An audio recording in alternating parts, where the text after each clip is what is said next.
नमस्कार दोस्तों, आज हम भगवत गीता का पहले अध्याय का श्लोक संख्या 44 देखेंगे। हमारा श्लोक है ये। उत्सनम कुलधर्मानां मनुष्याणां जनार्दन नरके अनियतम वासो भवतीत्यनु शुश्रुतम।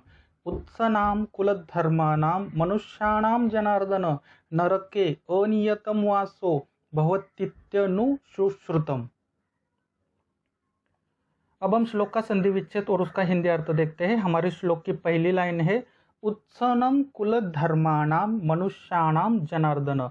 अब इसका संधि विच्छेद करते हैं। उत्सनाम कुल धर्माणाम, इसका संधि विच्छेद कैसे होगा? उत्सन धन कुल धन धर्माणाम मनुष्याणाम जनार्दन, इसका संधि विच्छेद जैसे है वैसे ही आएगा। अब हम इसका हिंदी अर्थ देखते हैं। उत्सनम कुल धर्माणाम, का हिंदी अर्थ क्या है? जो कुल धर्म नष्ट करता है। मनुष्याणाम का अर्थ होता है वो मनुष्य। जनार्दन, यहाँ पे भगवान श्री कृष्ण को जनार्दन कहा गया है। अब हम श्लोक की दूसरी लाइन देखते हैं। श्लोक की दूसरी लाइन है नरक के अनियतम वासो भवतीत्य नु शुश्रुतम। इसका संधि विच्छेद करते हैं नरके अनियतम। दोस्तों, मैंने आपको बहुत बार बोला है, जैसे ही एस वाला चिन्ह होता है वहां पे अ का उच्चारण आग बंद के करना है। तो इसका संधि विच्छेद कैसे होगा? नर के धन अनियतम, म जो है वो हलंत आएगा। वासो जैसे है वैसे आएगा। भवतीत्य नु शुश्रुतम, इसका संधि विच्छेद कैसे होगा? ध्यान देना, भवती धन अनुश्रुतम। अब हम इसका हिंदी अर्थ देखते हैं। नरके अनियतम, सदैव नरक में। नरके का अर्थ है नरके और अनियतम का अर्थ होता है सदैव। वासो यानी कि वास करना। भवती अनुश्रुतम, इसका हिंदी अर्थ है करते हैं, गुरु से सुना है। ठीक है दोस्तों, आज हमने भगवत गीता का जो पहला अध्याय है उसका श्लोक संख्या 44 का संधि विच्छेद और उसका हिंदी अर्थ देखा। अब हम देखते हैं संस्कृत श्लोक कैसे पढ़ते हैं और श्लोक का हिंदी अर्थ क्या है। किसी भी श्लोक को पढ़ने के लिए दोस्तों उसके 4 भाग होते हैं। यहाँ पे हम 3 बार श्लोक बोलेंगे, आप भी पीछे से बोल सकते हैं। उत्सन कुलम धर्मानाम मनुष्याणाम जनार्दन नरके अनियतम वासो भवतीत्यनु शुश्रुतम। उत्सन कुल धर्मानाम मनुष्याणाम जनार्दन नरके अनियतम वासो भवतीत्यनु शुश्रुतम। उत्सनम कुलधर्माणां मनुष्याणां जनार्दन नरके अनियतम वासो भवतीत्यनु शुश्रुतम। अब हम इसका हिंदी अर्थ देखते हैं कि यहाँ पे अर्जुन भगवान श्री कृष्ण को अब क्या कहना चाहता है। इसके पहले जो श्लोक थे वहाँ उसने शास्त्र का और वेदों का उसने क्या दिया? उदाहरण दिया। अब यहाँ पे जो उदाहरण दे रहा है वो बहुत ही समझने वाली बात है। देखिए कि अर्जुन भगवान श्री कृष्ण को अब कौन से उदाहरण दे रहा है। युद्ध न करने के लिए जैसे हम बहाने ढूंढते हैं कोई काम न करने के लिए, वैसे अर्जुन युद्ध न करने के लिए अब उसके पास दूसरा कारण है। क्या कारण है वो देखते हैं। अर्जुन बोल रहा है उत्सन कुल धर्मानाम मनुष्याणाम जनार्दन नरके अनियतम वासो भवतीत्य नु शुश्रुतम। इसका अर्थ है जो कुल धर्म नष्ट करता है वो मनुष्य। ध्यान देना, जो कुल धर्म नष्ट करता है वो मनुष्य, हे जनार्दन, नरके नियतम वासो भवतीत्यनु शुश्रुतम, अर्थात सदैव नरक में वास करता है। और ये उसने कहाँ से सुना है? ऐसे उसने उसके गुरु से सुना है।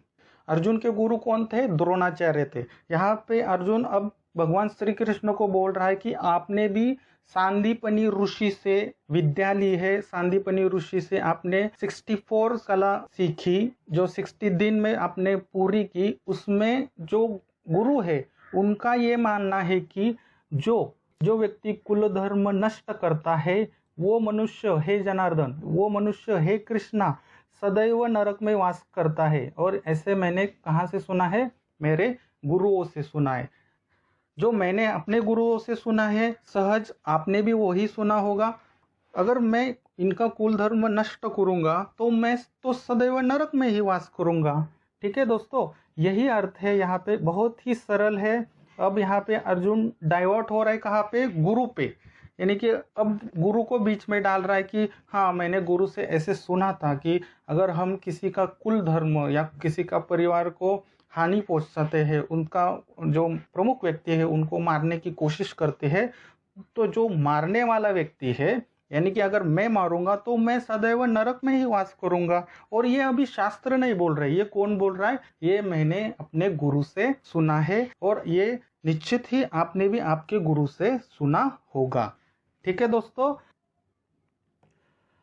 अब हम देखते हैं कि श्लोक कैसे याद रखें विथ विजुअलाइजेशन। विजुअलाइजेशन करने के लिए हमें क्या करना चाहिए, 5 ज्ञान इंद्रियों का यूज करना चाहिए। कृपया करके आंखें बंद कीजिए, हम लोग विजुअलाइजेशन करेंगे।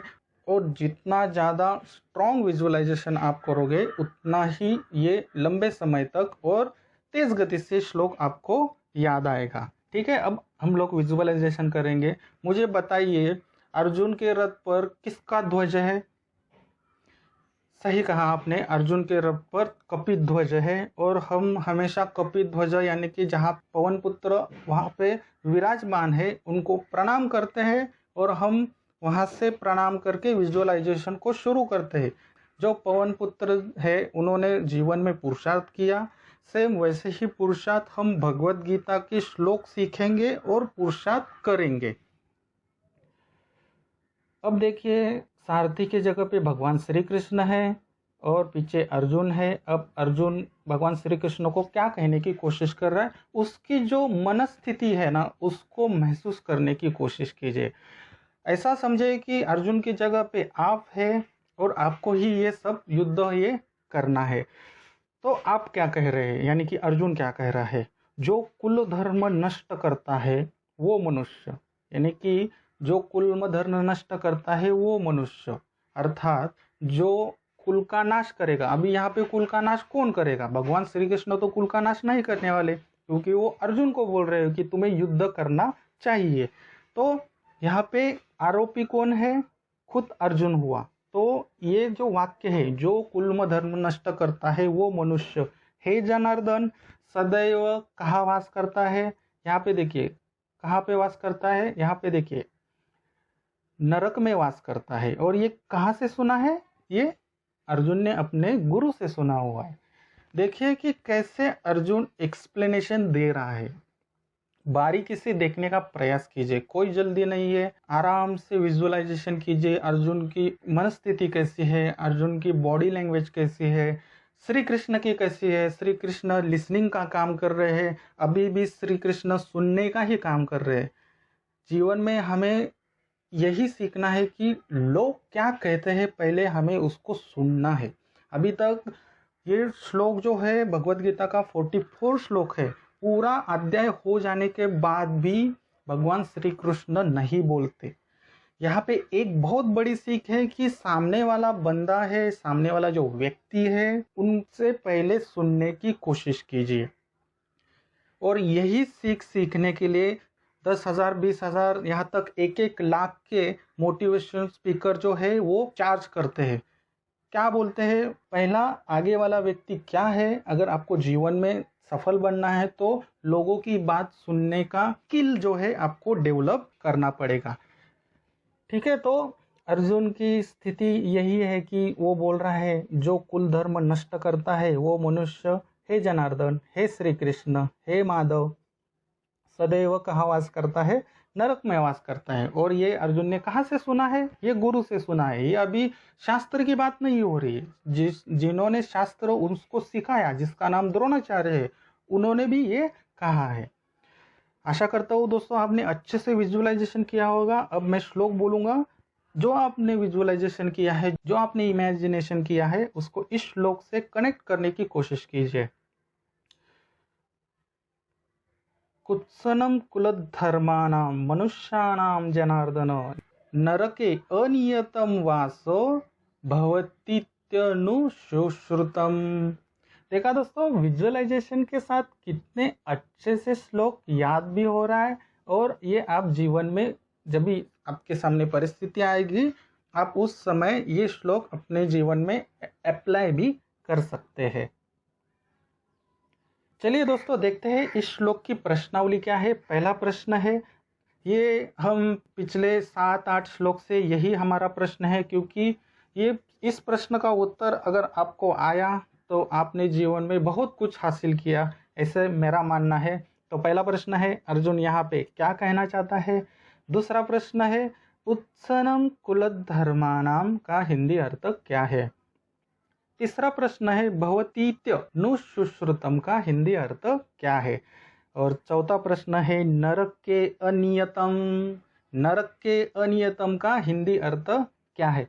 दोस्तों, इसी तरह 700 श्लोक सीखने के लिए कृष्ण ज्ञान यूट्यूब चैनल को सब्सक्राइब जरूर करना। अगर सच में अगर आपको सीखना है तो प्लीज सब्सक्राइब जरूर करना। यहाँ पे 700 श्लोक अपलोड होने वाले हैं। ऑलमोस्ट हमने भगवान की कृपा से, माता सरस्वती की कृपा से हमने पहले अध्याय के 44 श्लोक आज कंप्लीट किए हैं। जो भी भगवत गीता सीखना चाहता है, जीवन में उतारना चाहता है, उनको ये वीडियो शेयर जरूर कीजिए। अगर ये श्लोक आपको अच्छा लगा तो प्लीज वीडियो को लाइक जरूर करना। इस श्लोक के बारे में कुछ भी कमेंट्स हो या अदरवाइज दूसरे श्लोक के बारे में कुछ भी कमेंट्स हो, आप भगवत गीता में दूसरा कोई भी प्रश्न है तो कमेंट्स बॉक्स में जरूर प्रश्न कीजिए। मैं आपके प्रश्न का उत्तर जरूर देता हूँ। फिर मिलते हैं दोस्तों अगले श्लोक में। तब तक के लिए हरे कृष्णा।